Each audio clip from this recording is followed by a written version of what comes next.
Қалайсыздар жігіттер, қыздар? Бүгін бізде обзор дайын. Мен обзор айына 2 обзордан түсіріп отырамын. Жалпы нарыққа акция болсын, крипто бағыты болсын. Мен өзім 2 сала бойынша торговлялар жасаймын. Сол бойынша идеялармен бөлісемін деген сияқты. Сондай. Жалпы енді бүгін биткоин емес, күмістерден бастағым келіп тұр. Өйткені мендегі осы жылғы жақсы пайда берген активтердің бірі күміс. Бірақ мен алтынға көп ақша салған жоқпын. Основной менде күмісте ол цель да. Енді күміс туралы оймен бөлісе кетейін. Күміс бізде негізгі план менде 192. Мына жерде байқап тұрғандарыңыздай 192-ні мен күтетін боламын соңына дейін. Қалай болса да менің өзімнің бағытым бар. Мен мысалға қанша мына жерде 31 ма сондай бағалардан кірдік. 1.18 үшін да, енді сол 1.18 үшін мен 192 деген күтетін боламын. Өйткені бізде 45 жылдық жинақтар бар. Бұл жинақтардың жалпы шешімдері сразу біте қоймайды. Ұзақ уақыт бойы өседі. Бұл енді қарасаңыздар, мынау 6 ай қой болды өскені. Ол 45 жыл бір орында тұрып 6 ай ғана өсіп қоя қоймайды деген сияқты өзімнің логический ойларым бар. Тағы басқа да есептік жүргізілген анализдерім бар. Сол сияқты сол бойынша 192-ні айтатын боламын. Мен ол қайттан төмен қарай құлап кете ма, мысалға 30-ға дейін ол қайтып былай кете ма, менде особо қорқыныш жоқ. Өйткені мен жақсы жерден кіріп алғанмын. Енді қазір кіретін адамдарға мен айтарым, енді қарасаңыздар бір жақсы откат берген төмен қарай. Мысалы мына жерде мен ойлайтын едім, если мысалы, например, $5,000 біреу күміске бөлейін деп тұрса, 2,5 мың қазір 2,5-на 54 деген баға өте жақсы баға. Сол жерден алса өте грамотный решение деп ойлаймын жалпы. Күміс жайлы айтарым осы. Енді одан кейін биткоин көшейік. Енді биткоин жалпы өте жақсы активтерімді бірі менде тұрған. Өйткені мен основной осы долгосрочный портфельдерін биткоин арқылы жүргіземін деген сияқты. Крипто бағыты жалпы мен өзім жан-жақты қозғалғаннан кейін анализдерді жан-жақты жасаймын. Сол себепті мен крипто маған жақсы пайда бергеннен кейін неге бұны да қолданбасқа деген сияқты. Енді өзім планым мына жерде 1 ай тұру мүмкін. Мына уақыттарда 1 ай бойы, февраль бойы тұру мүмкін даже. Так. Май дейді, апрель, март. Мына жерге дейін тұру мүмкін. Мына жерде бір 3 свича бар, тағы 3 свича тағы тұру мүмкін. Сондай идеялар бар менде. Алдыңғы разборларды қарасаңыздар, мен 74 осы пландарды күткен болатым. Мына жерден или мына жерден.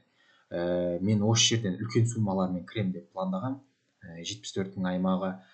Если әлі сатып алмаған не болсаңыздар, кіруге әлі кеш емес биткоинға. Өзім мен қай жерден сатып алып соны бөлісіп мен айтып отырамын.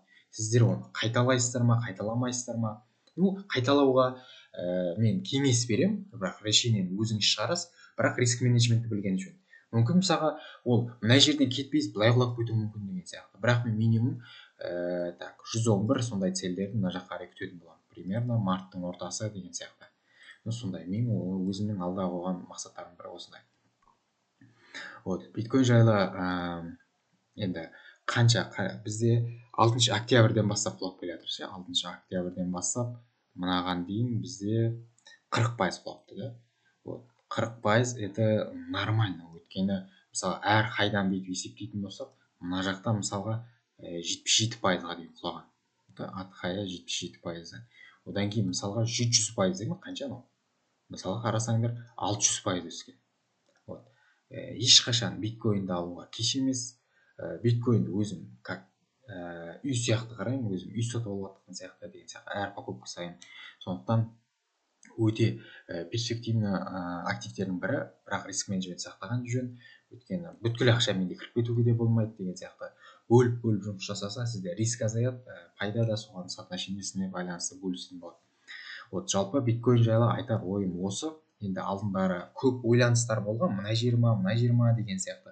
Бірақ сол кездерде айтып отырғаным, 77-74 мың өргені бізге өте жақсы өргендердің бірі.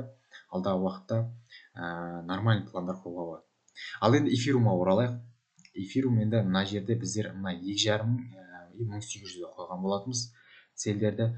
Бірақ енді қарасақ, кеше 2,5-нан мен особо үстіне сатып алған жоқпын. Өйткені қалай айтсам екен, шешімімді өзгерттім. Екі шешім қойғанмын. Мынау или мына жерден 5 мыңмен кіремін, мына жерден тағы 5 мыңмен кіремін деген сияқты. менің ойымша мына жерден сразу 10.000 кіремін деген ой бар.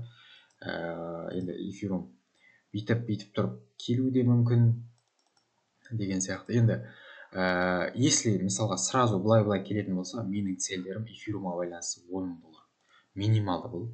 Так, 10.000 доллар болады. Соған дейін ұстайтын боламын. Мына жерде уровеньдер нелер бар енді, мыналар. Так, өшіре салайын мыналарды, чтобы ясность үшін. Так, былай. Так, и мынаға бердім. Вот. И 2,5 доллар, 1800, 1900, 2000 долларлар бізге 10.000-ға дейін үлкен целдердің бірі. Бұны енді минималды 1 жыл ұстаймын деген ойлар бар. Так, енді бұның процентін көрейік та. Былай қарасақ 450% 1 жылда. Не үшін мен криптоны қолданатын себебі осында да. Осындай үлкен пайыздар, соған соотношениесінде бұл жақта риск те көп. Мысалы, акция бір құласа 20-30% құлап, бұлар бір құласа 70%-да құлап кетеді. Сондықтан бұл жаққа акцияға қарағанда аздау ақшамен кірген дұрыс. Сол соотношениесінде үлкен бізге пайдалар жоспарласақ болады. Енді неліктен? Мысалға, 2021-ден бастап 5.000 долларды әлі қия алмай келеді. Мына жерде келді, мына жерде қайттан ноябрьде келген, 2020-ның аяғы, одан кейін мына жерлерде келген, одан 2025 сентябрьде келді, и содан бері мысалы құлап келеді дамылсыз. И енді мен мына жерден сатып аламын. Мен өзім эфирумға 3 рет жақсы среднесрочныйге ашқам. Мына уақытта сатып алғам. Мен өзім 2023-те. Содан енді ұшынан саттым демеймін, мына жерден саттым. Примерно 100%. И потом мына жерден саттым. И мына жерден саттым 4700-ден. Бұл жерде енді 200% алдым. Енді менің целдерім осы екеуінің пайдасын мына жерге салып, 1800-ден салып, мынаған дейін салып. Мысалы, например, мына жерде мен 3000-мен кірген болсам, примерно 100%-бен шықтым, плюс 3000, 6000. Мына жерде мен 6000-мен кірген болсам, 200% шықты мына жерде. 200%-дай шықты, сол кезде мен 12.000-дай шықты плюс пайда. Қарасаңыздар, 1,5 миллионмен басталды мына жерде эфирумның саудасы. 1,5 миллион бар, плюс 3 миллионмен. 3 миллионмен кірдім, плюс мына жерде 6 миллион. Уже 1,5 миллионнан 2 сделка арқылы 9 миллион жасап саттық. Сол 9 миллионмен мен мына жерге кірем, и до конца мен мына дейін күтетін боламын. Болды уже. Мен эфирумға тойдым, и мен целім долгосрочный цель. Болды. Ешқандай да ол құлап кете ма, не істей ма, мен долгосрочный сатып алғаннан кейін бұларды минималды 1 жылға жоспарлайтын боламын. Эфирум бойынша айтарым осы. Так, енді бір акция айта кетейін. Мен алдындары айтып жүрген акцияның бірі. Так. Бізде Intel. Intel бізде AMD сияқты. AMD-дің бұл Intel несі, қалай айтсам екен, конкуренті, яғни AMD бізде құлауға көрініп тұр, яғни ол жақ болса, мына жақ өседі деген сияқты. Бірақ енді ондай 100% ондай қозғалыстар жүрмейді. Бірақ енді анализдер бойынша да, мысалға бізде мына жақта қанша уақыттық 15 жылдық жинақтар бар да, мысалы мына жақтан бастап жинақтар былай кеткен деген сияқты. Сол жинақтар бойынша да пландарым бар. Өзім енді 35 сол жақтардан кіргем, қазір 45 болып тұр. Мына жерге дейін түсу ықтималығы бар. 37-38 осы жерден сатып алса өте жақсы. Мына жеріне болып кетті. 37-38 бізде әдемі точка болды, и жоғары қарай. Енді бұл да 1 жылға арналған актив деп айтсақ та болады. 180-ге дейін минималды пайыз, если 38-ден кіретін болсақ, 300%-дай жоғары бар Intel бойынша. Енді бұл да минимум 1 жыл, болашақ 2 жылдықтарды пландасақ болады. Сондай. Енді Intel-ға фокус көп, өйткені Intel американский компания, AMD-де американский болғанымен, бірақ ол Тайвань жақпен жұмыс жасайды. Ол жақтарда Қытаймен шамалы рисктер бар. Сондай рисктер бар жалпы. Одан кейін Intel жалпы өзі корпорация ғой. Потом одан кейін оған нелер ақша бөлініп жатыр. Правительстводан неден деген сияқты көмектер беріліп жатыр.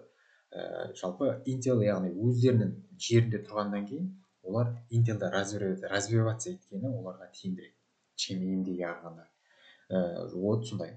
Енді менде активтер көп жалпы, бұдан бөлек не деген сияқты. Если сұрақтар болса, маған жазсаңыздар болады. Акция болсын, облигация болсын, потом мына крипто саласы бойынша қандай нәрселерді талдауға болады, қандай нәрселерді мысалға алмауға кеңес бересіз деген сияқты. Вот, кейбір адамдар маған жазады, акциялар алып қойған, болмайтын акциялар алып қойған да, фундаменті жоқ, анализға келмейді, әлі құлау керек деген сияқты.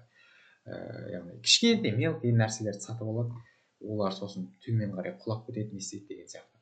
Сондықтан әр нәрсенің өзінің сатып алатын бағасы бар, сататын бағасы бар, и кіретін суммасы бар.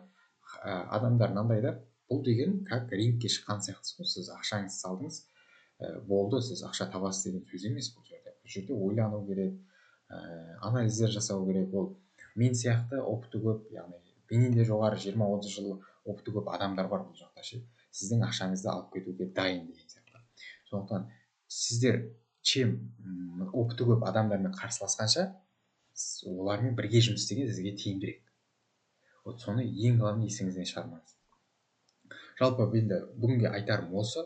Барлықтарыңызға профитпен шығуыңызға тілектеспін.